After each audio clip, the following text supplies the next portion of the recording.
Hey everybody, I'm Ross. This is Jamie from Tait Real Estate, Realty Executive Saskatoon, and welcome to Thirsty Thursday. Jamie, what have we got today? Today, we're making kind of a fun drink. We're making a adult root beer float. Okay, so we're gonna start with some ice cream, right? Let's start with some ice cream. All right. I don't know how many drinks we've made With ice cream? with ice cream.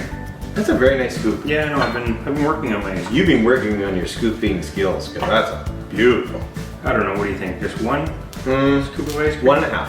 One and a half. Yeah, I think it'll show better on the camera. I mean, it's all about our visuals. Okay. Yeah. There we go. We also are using this to cool the drink down, so I want to make sure there's enough in there to cool the drink down. Okay. The root beer's been in the fridge, but still, we want to make her nice and cool. Okay. So I got the ice cream, and then we're gonna go ahead and put about 1.5 ounces of spiced rum. spiced rum. Yep. If you don't like spiced rum, you can just use regular rum. And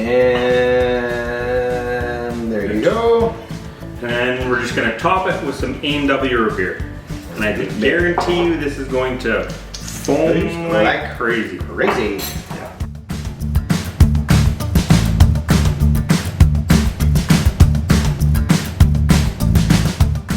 The adult root beer float. Cheers. Cheers, everyone. Root beery, a little bit of rummy. That is some Pretty good. creamy, delicious rum. Yeah, if you like floats, give this one a shot. And ice cream. It is a good one. Yeah. Cheers, everyone.